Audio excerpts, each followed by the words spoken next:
it's a pleasure to be here. Yes, I think to talk about income from nature, we need to talk about communities.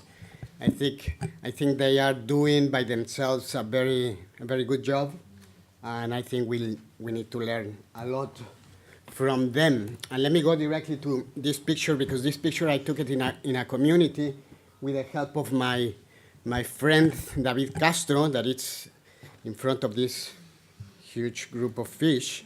And this community, the name is Cabo Pumo, it's in Baja California.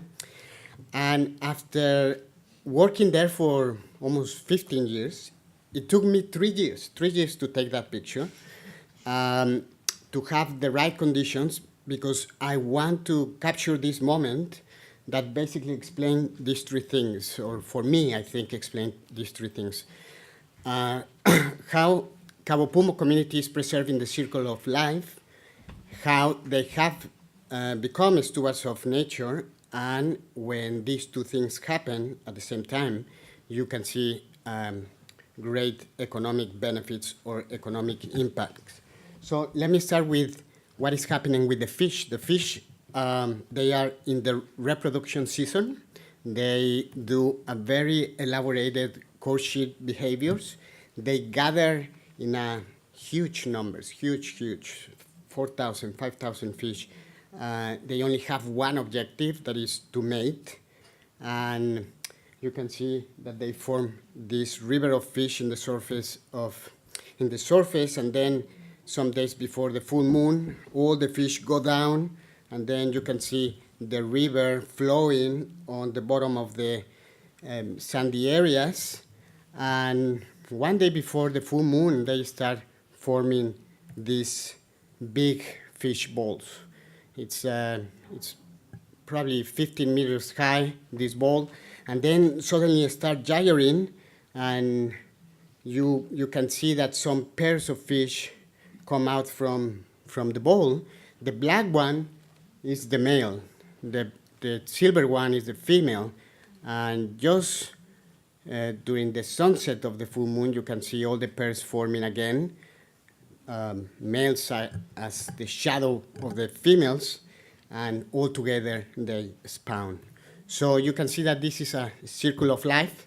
There are the spawning aggregations, then the larvae grow or born in the open water. They, in some way, they find the coastal habitats like mangroves, kelp forests, seagrasses, and they spend sometimes as a nursery habitat there, and then go back to the offshore where they found or find the shallow reefs and the deep reefs. So what humans do? Well, we fish these aggregations, and we target these aggregations, we target these sites, and in a very few minutes, we can extract all the fish that I show you in the picture at the beginning of my presentation. And all the eggs, most of the time they finish in the landfill, and basically we waste all the energy that the fish produce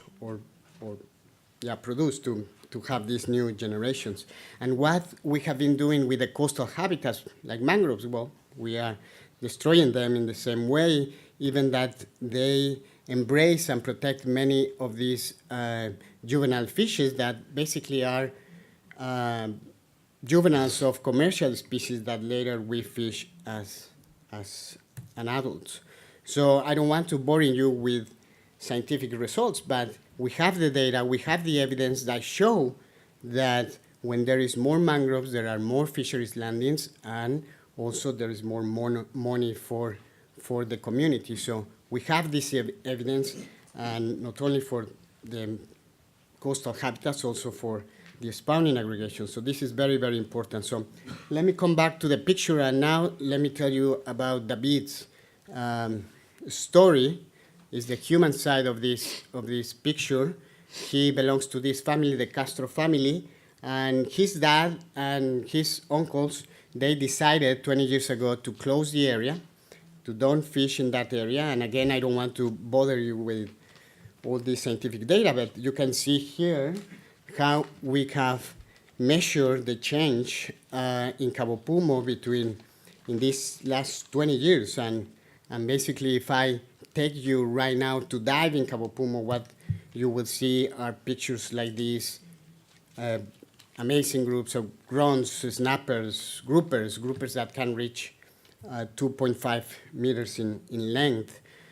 Some of these reefs are very, very productive: sardines, surgeon fishes, even parrotfishes that are very, very big, and they are the ones that are in charge of cleaning the rocks and open space for corals and other animals. So you can see that the reefs are in a very healthy state.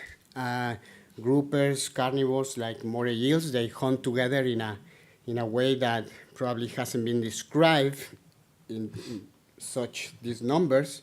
And for me, Cabo Pumo is like going back in time, and maybe this is the reason why, or what Jacques Cousteau saw in the Sea of Cortez and named it the aquarium of the world.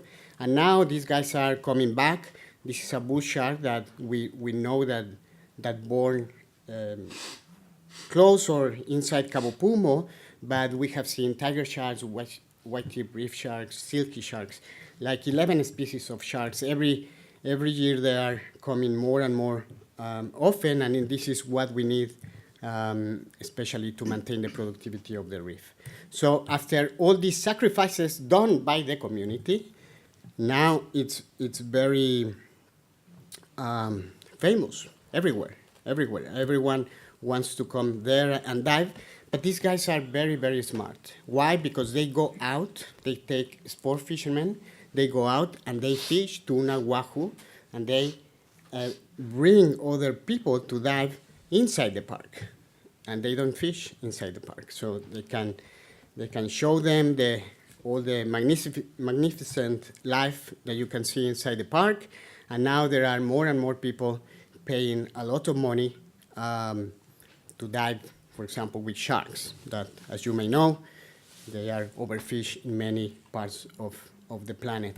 And this is the group of yaks that I showed you at the beginning of my presentation, and they also take snorkelers to see this group, amazing group of yaks, and the income that they generate right now overpass the average income per capita in Mexico.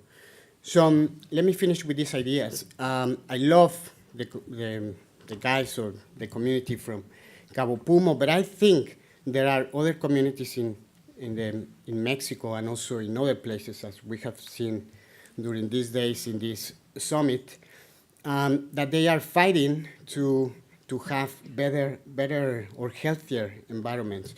And I have been traveling, trying to document these things. For example, this is Yelapa. It's very close to Puerto Vallarta. And what they are trying to do is to save these big manta rays. The community there, they have changed their fishing gears. And basically what they want to achieve is to increase the manta population in order to bring tourists and have the encounters with this animal and basically increase the economic benefits that they can produce with these interactions. Or this is Humberto and his uncle Abel, that they live in a very spectacular mangrove area in Chiapas.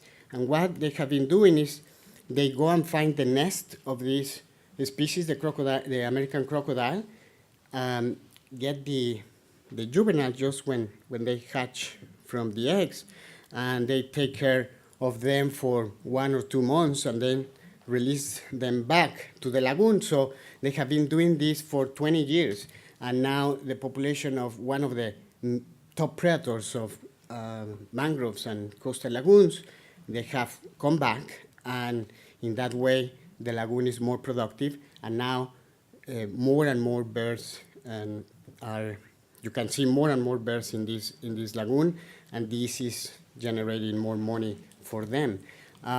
This is the guys from Boca de Camichin, and they are fighting to protect this. This is the San Pedro Mezquital River. It's the last river in Mexico that is flowing free. There is no dams in this river. And why they are trying to do that? Because they have this oyster farm in the mouth of the river. And they put the seeds of these oysters, the larvae, at the beginning of the rain season. Basically, the nutrients that come from the high mountains are brought by the river flow. And at the end of the rain season, basically, they harvest a huge amount of oysters without any investment. And finally, this is another one. This is fishermen from the southern part of Baja California, El Pardito. They are implementing these no-take areas that are called fisheries refuges, basically trying to protect some species, but in particular, they are very interested in protect these devil rays that during the day they do these acrobatic jumps out of the water, but at night they congregate in a very, very huge numbers.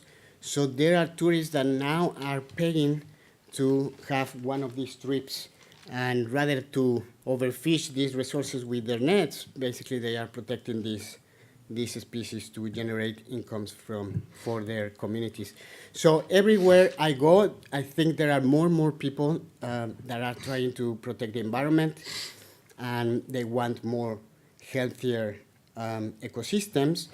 And we believe that these stories should be told, and that is the reason why we create this series, Voces del Mar, Voices from the Sea. Basically, it's a series of documentaries that are shared through social media, basically to share with everyone why it's important to protect the circle of life, why it's important that these communities have become stewards of the nature, and if these two things happen at the same time, basically the economic benefits that they are receiving are very, very high. So please find us at Mares Mexicanos, because we are diving deeper into these stories. Thank you.